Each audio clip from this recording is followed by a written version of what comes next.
It's Wednesday, May 8th, about 9 a.m. in the morning, and I'm here with the cows, and I came and there's like all these cattle egrets out there. I counted 22 of them.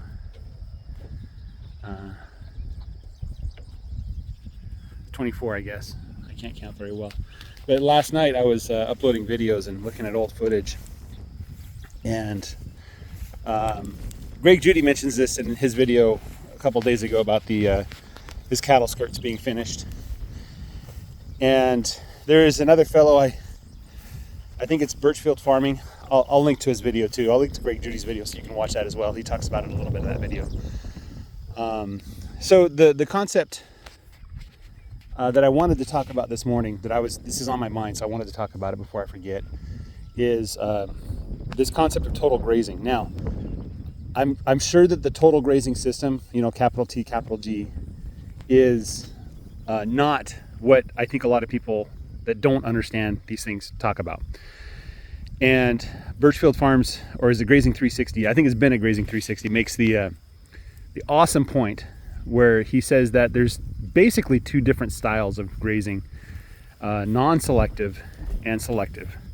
And the difference is that the non-selective grazing, you're basically forcing the cattle to eat a little bit of everything. But the selective grazing is you're not putting very much pressure on the ground, and the cattle only eat what they want. Now, I disagree slightly, but I'm not experienced enough to really have a foundation for a disagreement with Ben from Grazing 365. But I believe that the correct approach to weed management is not to try to directly target the weeds, but to strengthen the grass. I think the grass is strong enough to fight the weeds on its own. That's my opinion. That's not based on scientific fact or anything like that. Okay, but Greg Judy's point is that if you graze too much, even if you're rotationally grazing, if you put too much pressure on the ground, then you're going to hurt the grass, hurt the soil, and you'll be kicking yourself when it starts to rain after a drought, because it's just going to wash away all that stuff in the soil. And so the scary thought that I had last night, and I kind of started having it when I saw them move into this new area, is that they're not eating 80% of the grass 1/3 of the way down. They're eating 80% of the grass 2/3 of the way down. Okay, and as evidence is this right here. Right, this grass is about 4 to 6 inches tall, which is good. Grass should be 4 to 6 inches tall at least, but it started at like almost 3 feet tall. So this should be 2 feet tall grass here. This, I think, is overgrazed. This is going to damage the grass. Now, what I wanted to see is this. I wanted to see the grass laying over and trampled down, right? So this grass here, if I were to take it and stretch it out, you see that? That's how tall it was. This is ungrazed. You go down here, you can see a cow took a bite about halfway down, more than I wanted. But then they stepped on it, and now they can't graze it, right? That's what I want to see on 80% of the grass, just like that. So I think I might not be giving them enough area. Okay, so it's about 10 o'clock, 9 o'clock in the morning right now. I'm gonna come back in the afternoon, probably 4 o'clock. So about 6 hours from now. I'm gonna check on them. I'm giving the same amount of area. I know that they tend to eat more after the morning move than the evening move. But then tomorrow night, I'm gonna give them like 50% extra to see what they would do if they had more grass. Now, where I'm standing here, this is what I wanted to see in this entire area.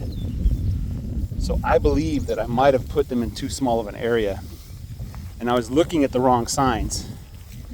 The thing that I was using to confirm whether or not they're grazing enough or too much is how much grass is still standing. But what I really need to be looking at is how much of the grass is laying down and how long is that grass versus how much of the grass looks like a freshly cut lawn. I want this. I don't want the freshly cut lawn. Okay, so we're in a very short row, a thin row, And one of the things you can do is the fence posts are about 10 feet apart. So I see 1, 2, 3, 4, 5, 6. It's about 60 feet at this end. And I'm sure it's about 60 feet at the other, 60, 75 feet at the other end. So we're almost half of the width of the row from the previous section. Okay. So I'm probably gonna do this and then move them next. Okay, plant ID. This is something new. That is not ryegrass. I want to say oats or something like that. It could be this right here. Stop. That is fox sedge. Fox sedge. I identified that yesterday. I was proud of myself. But I believe this is like oats or something. I think this is oats. Correct me if I'm wrong, please. Seriously, I'm not proud at all of my ability to identify plants. This was something else that we identified yesterday. It's some kind of geranium, like Carolinian geranium or something. But the one note that we found on Wikipedia was that insects like to get the nectar that's inside of those flowers. So anyway, and there's another plant I haven't seen before that this one's going to be easy to remember. This is called Texas vervain. Texas vervain. No notes on what it's used for or what it does, or I think it's an invasive species in Europe. It's native to America though. One of the few invasive species from America to Europe. Most of the time it's coming from the big continent to the small continent here. So yeah, so I'm gonna come back. I may even come back at noon. I think I'll do that. I'll probably come back at noon and see what they did, and if they graze like I like it, I'll move them earlier. Now Ben at Grazing 365 or whatever his channel is called, he will move them 2, 3, 4 times a day. Okay, and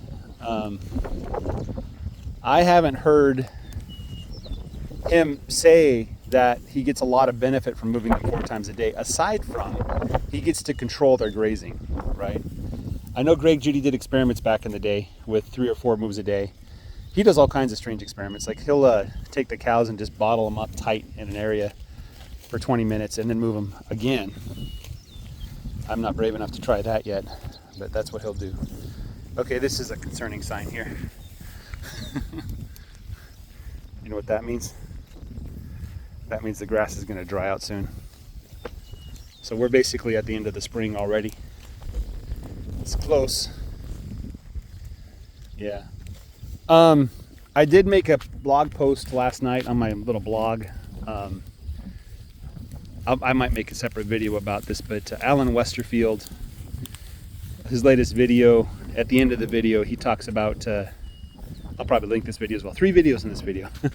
But he talks about how he made his money with sheep, and he's heard some pretty crazy numbers that people are throwing around, which suggests that people don't know what they're talking about with sheep. And I think he's referring to Birchfield Farms video where they said that they make 1.4 million with sheep, but only like 300,000 with cows or something like that. I don't know what the video's title was, but that's an interesting video to watch. But my conclusion from doing the math myself with the numbers that I have access to, which the numbers may not be entirely accurate, but they're good enough, is that with sheep you're going to make about 6 times as much money with the same amount of forage, right?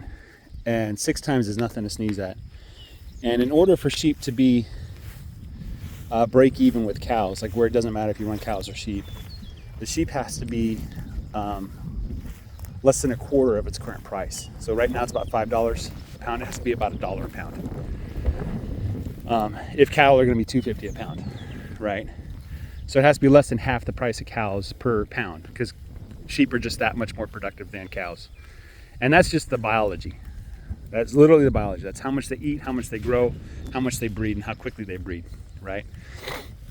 But the caveat, the warning, the caution is that sheep are way more work than cows, right? These cows, I can just keep rotating them, and I can bring them in once or twice a year and sell them and make good money. you know, just putting up and taking down wire, which old people can do this. It's not hard, right? It's just walking, basically. You don't have to carry anything heavy or like that. The problem with sheep, though, is you have to get hands-on. You have to wrestle the sheep, and you have to do it every couple weeks, right? So you got to have a good fence processing or sheep processing area, and you may even need to have help if you have like 1,000 sheep. So, you know, sheep, you can probably put 8 times as many sheep down as cows on the same amount of forage. So if you had this cat has a little wound on her shoulder, her front shoulder there. So if you had like 100 cows and you decided to go with sheep, and you just sold all your cows and replaced them with sheep, you'd have 800 sheep, and you're gonna have to hire help. You can't do that yourself. That's just too many, you know. So that's the caveat, the warning, the caution about sheep. And I think one of the reasons why sheep are so successful in America is because our farmers are so old. They can't run sheep, and so there's demand for sheep, but it's not being satisfied. And so right now the price is high, telling people, hey, grow more sheep, grow more sheep, grow more sheep. So if you are young and you don't mind wrestling sheep, which is really not that hard, you know, and you're willing to do the investments in the infrastructure to make it all work and make it easy, then absolutely go for sheep.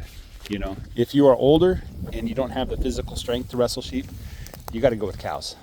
You know, there's no other way. You know, with enough acreage, anything makes money. Then the question is, does it make the interest payments on the property? So if you get a loan for the property, you're hamstringing yourself because you have to make that much money each year. And sometimes if the property is expensive, it doesn't make sense to get a loan because the interest will never be covered by the cows. So guys, have a great day. Take care. Bye-bye.